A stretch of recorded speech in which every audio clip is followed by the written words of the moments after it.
Well, hello and welcome to Wildcat Week. I'm Roger Alcock. The men's soccer team, they hosted Grace College in the Crossroads League's finals at Wildcat Field.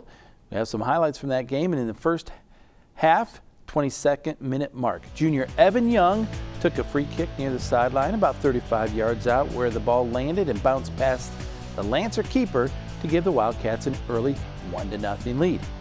Well, Grace had a great opportunity to tie the match a few minutes later, sending the ball across the goal box, but it ended up going just wide of the goal, and the Wildcats stay on top.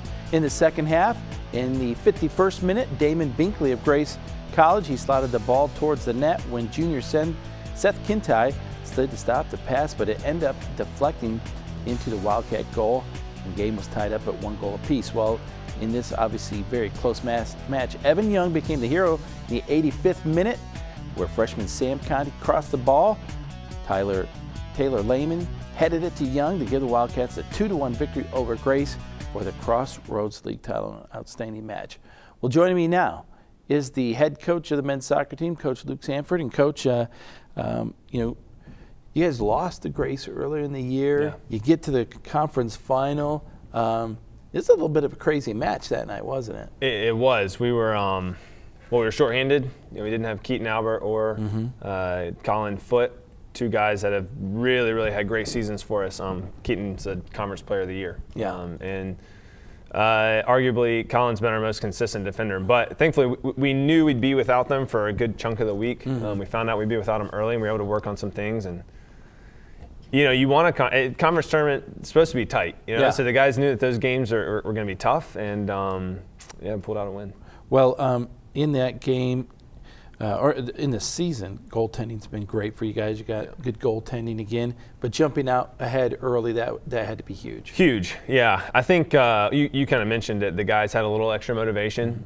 Interesting that our two conference losses in the Mount Vernon, who we played in the semifinals, and Grace in the finals, so a little bit of a redemption road is what I think the guys were calling it. A chance to get one of those games back. Set pieces are huge in a conference game, in a tournament game, and the guys executed really well. Evan did exactly what you're supposed to do, keeping his free kick on frame, and a little fortunate, it missed everyone, but that's why you make sure it would end up hitting the net when you hit it. So really well placed by him. On the goal that Grace got that kind of tied it up, and as we're talking, we're going to see a few more in-depth highlights of this game. But on that goal, it was kind of an odd play, and when we took a look at that first goal. Yeah, this is something that we work on. Driving their line deep, getting people in front of the goalie, and keeping your free kick on frame. So that was really important. Good play there by, I think that was Jonathan Hampton to stop the first one. Grace is a good attacking team, and we knew they were going to get chances. And, we have that chance covered right there. Plenty of guys behind the ball. Josh is ready to save it. They have good guys out wide. Damon Binkley's a freshman and had a good game. That's why you get to the end line. You talk about getting to the end line. It's a chance of maximum opportunity. He gets to the end line. Probably could have done a better job of blocking across. And Seth's unfortunate. That's a defender's nightmare, goalkeeper's nightmare, facing your own goal with the ball coming across like that. So unfortunate. He's been fantastic for us all year. I was going to say, it's kind of a fluke goal, not kind of a bit of a fluke goal, and you have to respond. That was an impressive goal right there. It was. We do an exercise called Team Trains the Keeper that works on these kind of plays repetitively. And Taylor he scored some goals earlier on the season. Has kind of been off a goal scoring streak, but has been monumental for us, making plays like this. So it's super unselfish. A lot of guys try to head that on goal and it goes right to the goalie, but unselfish, put a ball back in front of the frame, and Evans continues his run and does really well there. It's one of those goals where each little piece has to be executed perfection. Multiple guys on the same page, for sure. So now it's time to just continue to play good defense and hold tight for the win here. Yeah. You don't want to sit off too much and give them too much space. Obviously, pretty good play there, pretty good defending. Josh is a good goalkeeper, and he's had a really good season and hangs onto a ball there late. Well, with the victory, it's on to Lindsey Wilson in the national championships. Yeah. They're a good team. You have your work cut out for you. Yeah, they're no joke. I think anyone that's been around college soccer, not just NAIA soccer, but just college soccer in general, knows of the success that they've had across any level. It's really impressive. Coach Wells has been coaching there as long as I've been alive. So two programs in different places, heavily international, Lindsey Wilson. But we feel good. I think we're in a good place right now. The guys are feeling confident. We kind of feel like we can go in and play anyone. Obviously, it'll look a little different for us. Probably not going to have the ball as much as we're used to, just because they're a good team. So we've been working on being comfortable without the ball, and we're excited at the opportunity. All right. Well, Coach, thanks for coming in. Good luck to you guys, and we'll look forward to some good reports from down at Lindsey Wilson. Appreciate it. Thanks. Well, as we mentioned, the men's next game is indeed Saturday, November the 21st, against Lindsey Wilson College. That's down in Columbia, Kentucky.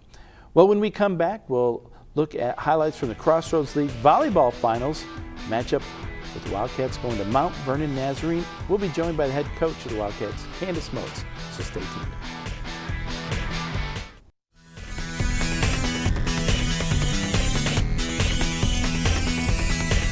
Well, welcome back to Wildcat Week. The women's volleyball team traveled to Mount Vernon Nazarene to compete for the Crossroads League Championship, and this match was a nail-biter, everything people hoped it would be.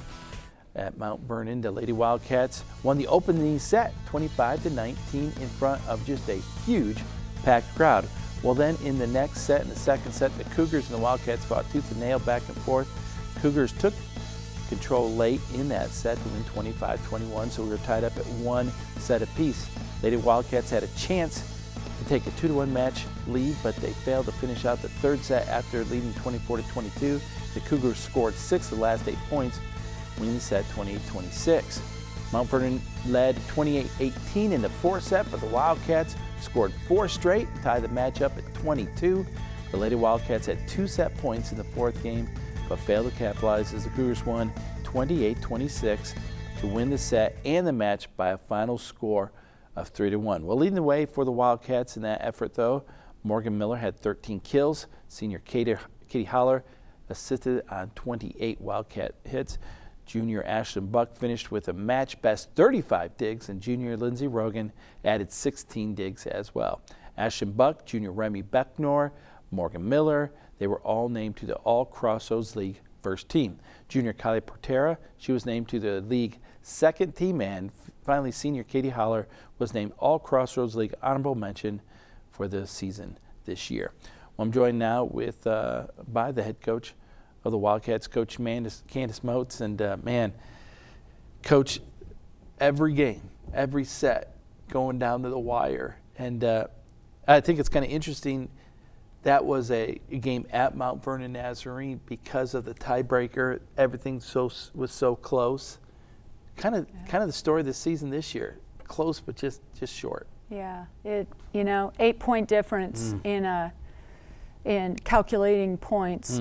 They were able to host, and it happened to be their homecoming weekend. So there was like 2,000 people in the gym, and I think it was about 20 for us, and yet the environment was phenomenal, and that's what you want in a championship match. You want a phenomenal environment. You want great competition, and that's what we got. And I know you think your ladies kind of embraced that challenge, that environment, and attacked it on. They didn't shy away from it. Yeah, I mean, we talked about, we're going to have to come out strong, and that's what we did. We were in control of that first set. And, I think that there was a little bit of nerves for Mount Vernon. They haven't been in the big matches, and our girls have. And so they were ready for it. They embraced it. They did not get bothered whatsoever by the crowd. And we really had the crowd pretty silenced in that first set. They were like pretty worried about what was happening, and we were feeling pretty good about it, actually. There's a lot of good connections. We talked about already some of the players, but we moved on to the second set. I don't know, when you look at this this particular game, you're up 1-0. Is there a particular set that you felt, boy, that was kind of the tipping point? If we'd have got that one, was it the second one? Was it the third? Or were they all just that close? Yeah, like any good coach, any good team, you're gonna look at a result of the first game. You're gonna go, okay, we got to do something different here because they're definitely dominating us in that. So they did a little more strategy of some tipping and trying to attack more of our right side of our court, which was an advantage to them. And that second game, I think it was just a result of us, just battling a little bit of the adjustments that we had to with what they were trying to do. This was a huge, really, credit to Mount Vernon Nazarene, I guess, at this point, because in that third set, you were up and they stormed back on you and were able to pull away in this third set. I think the third set, if you want to know where the tipping point was, we were up 24, 22. We should be putting that away, and we go back, and I think just nerves. We go back and we miss a serve. All of a sudden, you're at 23. You're at 23, 24 now, and then we just kind of battling back and forth. There was just some interesting things that were going on during that time, and that's what happened. We were able to lose that, and that I think was a big, huge blow. Yeah. Because in a crowd like that, when you're up 2-1, that's a big boost. And when you get down and lose such a tight game like that, that was a little bit devastating for us, for sure. Now there in the fourth set, you go up a point, but they come back, and this is the I think there was called a carry there maybe at the end, but yeah, volleyball is so interesting, because things are just up to the judgment of the officials, and there's a lot of things that are called throughout the match and stuff, and you want to hope that in the end, when you're battling something this important, that you wouldn't get, something that's so critical, kind of judgment calls. You would kind of maybe just let that play out unless it's real flagrant, and that tend to happen a little bit, and but that's not why we lost. I mean, it just was an excellent match. The girls played their hearts out, and so did Mount Vernon, and it was just their time. Well, really quickly, Coach, season's not over. You Right. get back on the court, and I know after the disappointment, your girls are excited to play in the Christian College Regionals here at home on Saturday, November 21st against Grace. Familiar foe. Yeah, it was interesting because the girls were on, when we met on Monday, we had a day off, we met and kind of talked about what our next step is, and the girls are like, we don't even know what this is. And, and I started realizing that, wow, what a privilege that we have had over all of their course of years here, that they've not known not to go to the NAI Nationals. So that's pretty cool. But on the other hand, after I explained to them what this was all about, and just that the competition, with Division II, Division III, and NAI in the NCCAA, it's not a loser tournament. It's a very strong, very competitive tournament, and that got them all fired up again. So I think we're ready. We'll see on Saturday. I think that their mindset is like, hey, okay, this is our left turn, so now let's make the best of it. And last time we went to that, we won it. So I told them that, and so we've got new goals set. Awesome. All right. Well, Coach, thanks for coming in, and again, good luck to you guys in the NCCAA tournament. Thank you. All right. As we said, next match here in Lucky Arena against Grace College, the NCCAA Midwest Regional Tournament, Saturday, November 21st. Lady Wildcats play at 10 o'clock. If they win that game, they'll come back at 3 o'clock to take on the winner of Cincinnati Christian and Oakland City University. Well, when we come back, we'll take a look back at both men and women's basketball and take a look at their victories over Brescia and IU East. I'll be joined by both Greg Tongo and Steve Brooks, so stick around.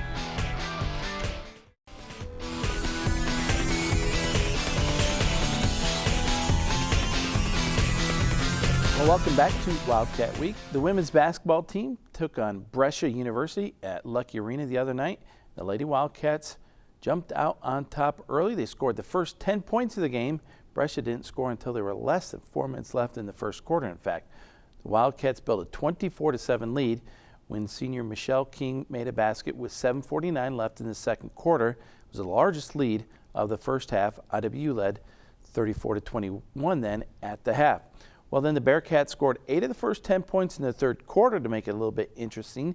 They closed the deficit to 7 points, but then the Wildcats produced a 10-0 run to end the third quarter. They were on top 51-32. Sophomore Anna Imhoff connected on a three-pointer for The final points of the night, that 25-point margin was the largest lead of the game, and the Wildcats walked away with a victory by a final score of 73-48. Leading the way for the Wildcats, senior Carly Cottrell, career high 26 points, and junior Haley Woodruff was 1 rebound shy of a double-double. She had 12 points to go along with 9 rebounds. Well, joining me now is the head coach of the women's basketball team, Coach Steve Brooks. And Coach, I think this is your first time on the show so far this year. You guys were on the road and had some home games, but we just talked about Brescia. You guys are what, 5-1, 6-1 now? So 6-1. 6-1. You dropped the first game of the year. Hadn't done that, I don't know. Since 1998. Yeah, it's been a while. But it looks like you responded pretty well and got things moving in the right direction. Yeah, we ran into a team that was highly motivated. We weren't ready. And hopefully it was a really good lesson for us, early season lesson that I think was needed by our team. And, hopefully we'll be able to draw on that for a while. We mentioned Carly. We know from years past, we know she can score, she can shoot, all those kind of good things. It's maybe early in the season, a couple of players that it looks like are stepping up. Haley Woodruff has had a really good start here at home, hasn't she? Yes, she has. Haley had a tremendous summer.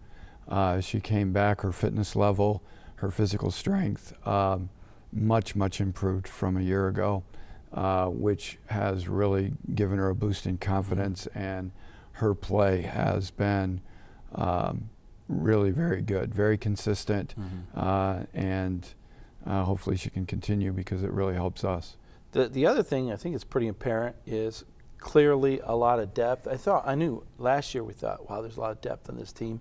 I don't know, maybe more this year. It's just you can go really deep, and you're getting good production and good results from your bench. Yeah, I'm afraid I'm going to end up looking like you before this is all over with. I'm not going to have any hair. Yeah, it's really hard right now. Yeah. To sit and say who our top 8 players are, that's a different group, it seems like every day, which is a good problem, but it definitely is a problem because we need to get a rotation. We need to get people playing their roles and then try to be the best at their roles that they can be. And, we've had a different person lead us in scoring almost every game. It's been a good thing, but I would really like to get a rotation down that we can go to and the kids will be comfortable with. Lastly, you're on the road this weekend out in Iowa, but it's back, back to Indiana and on the road at Marion. That'll be a big ball game early. You're going to find out a lot about yourselves, aren't you? Yeah, they're really good. Yeah.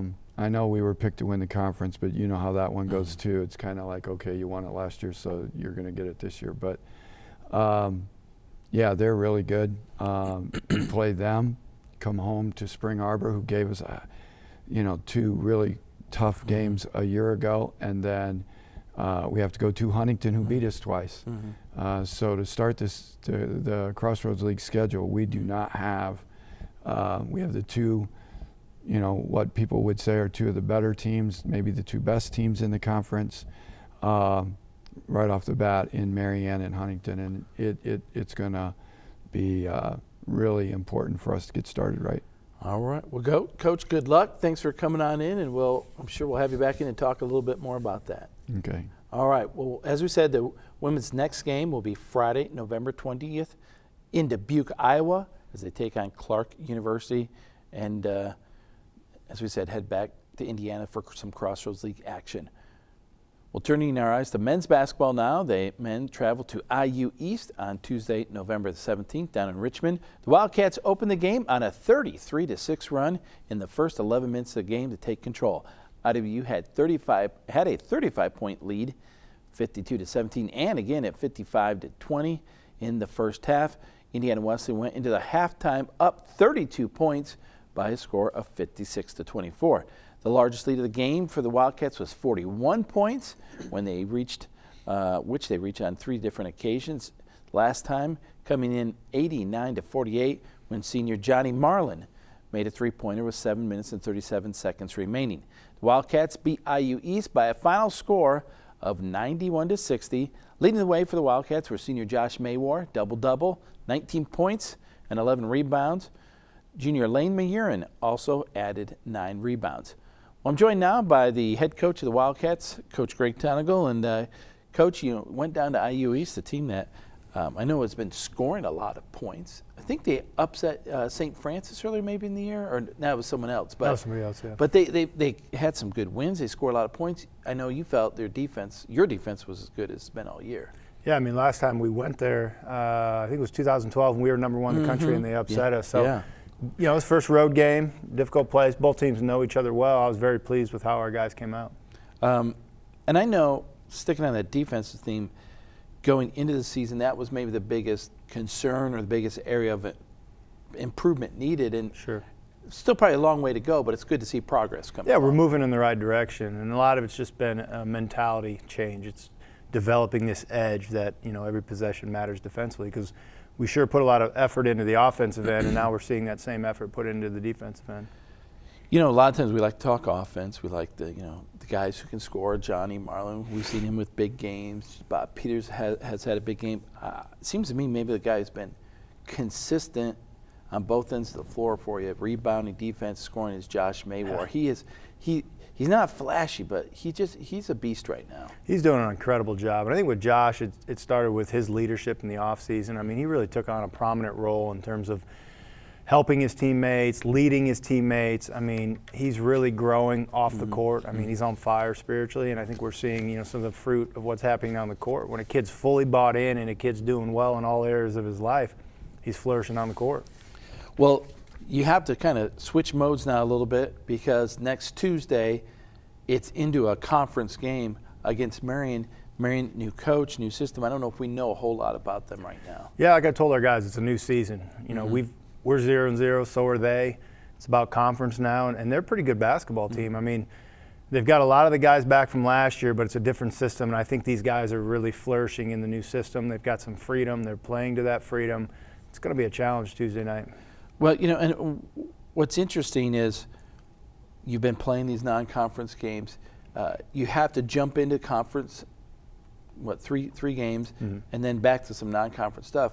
I think we've always said you can't lose your conference in this first 3 games. You're not going to win it either, but you can either put yourself behind the 8 ball or in a good spot. These are really huge games. Yeah, I mean, we've been in both places. We've lost 2 of the 3 a couple times and recovered, and we've went 3-0 and you know, started out well. But yeah, they're important because, 1, it's a home game, but 2, you want to start off with some momentum, you know, in these first 3 games. All right. Well, Coach, of course, we'll be there Tuesday night with that broadcast, and we'll see you then. But until then, good luck, and we'll see you Tuesday night. Thanks, Raj. All right. Well, as we said, don't forget the next game is Tuesday, November 24th, Lucky Arena, Marion University. The Knights come to town. Well, that's all we have for you this week on Wildcat Week. If you have any comments or suggestions about our show, we'd like to hear from you. You can write us here at the station, WIWTV, 4201 South Washington Street, Marion, Indiana, 46953. Or you can visit our website, WIWTV.com. There you can watch past episodes and connect with us online. Once again, that's WIWTV.com. Well, we look forward to being back with you next time. So for all of us here, thanks for watching Wildcat Week.